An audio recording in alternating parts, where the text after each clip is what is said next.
If you met me in my first year here, I was even scared to take the train because I was not sure where it's going to take me or how far it will go.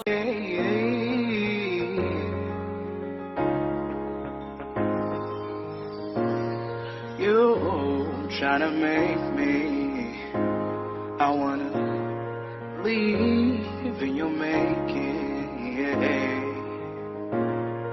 I try to see the one I need to love.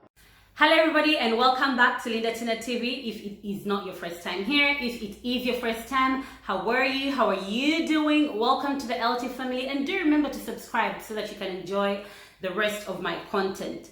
So in today's video, as you can tell from the title, I'm going to be talking about the 8 years I have been here in Italy. So 8 years, what has changed and what hasn't?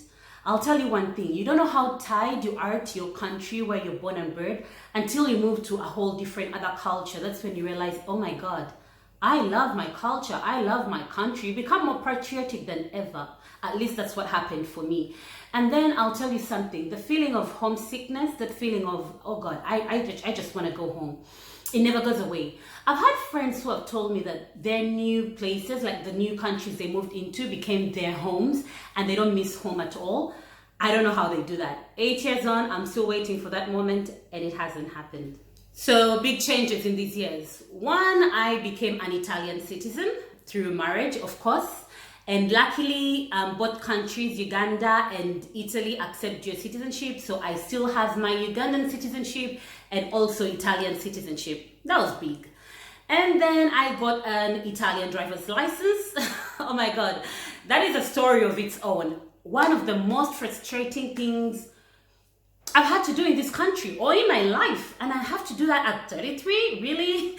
So I have a story time about getting my Italian driver's license. I'll leave it in the description box if you want to go and hear that story, and if you want to get tips on how to get the Italian driver's license. But anyway, I got that as well. I had to learn how to drive a manual car, something I'd never done because I've been driving automatic cars all my life from the time I came from Uganda. Another milestone was learning the language. Io parlo italiano! Okay, now I'll tell you something which is a bit embarrassing for me to admit, but the Italian language didn't come to me so easily. I mean, even after 8 years, I feel like when an Italian hears me speak, they want to like cringe. My Italian is not that great. One, because I don't hang around natives so much. I know I should, but I don't hang around natives so much. But also, I don't know, it's like something happened in my mind. I've always been so good at languages. My family knows that. I used to speak French. Then when I learned Italian, I forgot the French and then didn't even learn the Italian that well. So, but it has been a milestone because now I can communicate and move around and, you know, do the pretty much anything in Italian on my own. Food. I learned how to cook some Italian dishes. Many Italian dishes. My husband says that I make a really fine pasta, better than many Italians that he knows, so yay. And then still on food, I was so attached to my Ugandan food, so I needed to send for this food from friends who are coming in and out of the country from Uganda. When I went to Uganda, I would stock up on food, bring it back here, put it in the freezer. I don't really do that anymore. After all these years, I kind of let it go and it doesn't even feel bad. When I cook some Ugandan food, it's like a good day. I'm gonna be in a good mood, but then I can live without it. In the beginning, in the first years, I felt like if I don't eat some of my Ugandan food, I'm gonna die. And I always had it in the freezer. Right now, I'm good.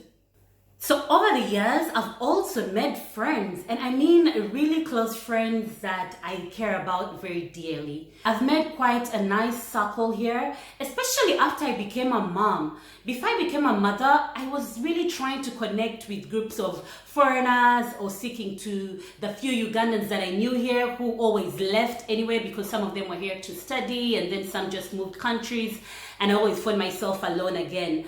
But then after becoming a mom, from mommy groups and all the things we do, the activities from the parks, I made friends, and I'm so happy about that because at the end of the day, I'm here. for God knows how long, maybe forever.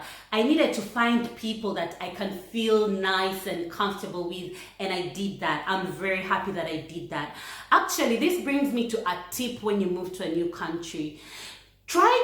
With social media, we can now connect with everyone we want to. So you feel like you don't even need anyone physically there, but try to get to know the locals. And then within those locals, you can find someone who can actually be very helpful in your life, in your transition, and in your daily activities. So I have friends who I can leave my kids with. I have friends who, if I need to talk and I just want to let my hair down, we can invite each other to each other's homes and we feel safe and comfortable there.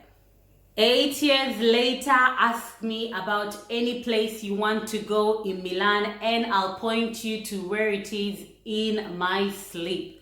I kind of find my way around this city very easily. It's not a big city, so obviously it didn't take so long to catch up on that, but I'm so proud of how well I know this city. I feel like I'm Milanese. That's what we call them here. Like I'm a true Milan girl. So that has also been great after all these years. Finding work was a big deal, like getting my job and the jobs that I've been getting, jobs that I love and enjoy.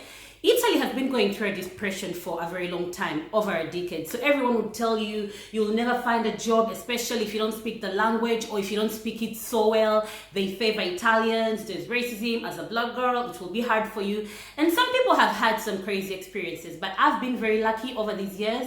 Like in recent years, since I started getting back into the workforce, I've been able to find work and to find jobs that I enjoy. That has been great.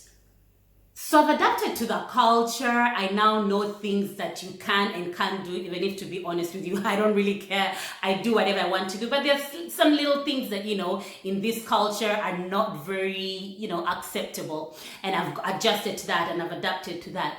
But what's interesting is that after living away from home, after all these years, you go back home and then you have a reverse culture shock. So now when I go back to Uganda, there are things that I can't do anymore. And then there are things that my people, things that I did, but when I see them being done there, I give them a side eye. I look at them and I'm like, no. You don't cook pasta like that. You don't put all that water. You don't cook it so much like that. It's overcooked. I won't be having that. It's crazy because then it gets confusing. Where do you call home? They say home is where the heart is. And my heart is so big. It fits everywhere. Uganda will always be my home. I always imagine what my life would be like back home. When I go home, it's like I never left. I still have numbers of the cab guys that used to drive me around. I still have numbers of my favorite places. And then when I'm here in Milan, it's home because my kids are born here. My husband is here. I have made a whole family here. I've been here for a long time, but it's in me. It's my home, it's what I call home. And also because I know that my kids are going to be raised here, it is home. So that's another thing that gets a bit confusing over the years. Where is home? But like they say, it is true. It's not cliche. Home is where the heart is. When I go to Uganda, I'm at home and I overflow with that joy of the familiarity. And then when I come here, I'm still at home. But there is that reverse culture shock where you get back home and you're like, oh my God, what is going on here? I don't fit in here anymore. So for those people who are living abroad, I would really love to hear about your experiences, what it has been like, how you have survived, and over the years, how many years have you been abroad and how have you been able to adapt to your new home? Thank you so much for watching. If you stay till the end, and see you in my next video. Bye bye. Ciao.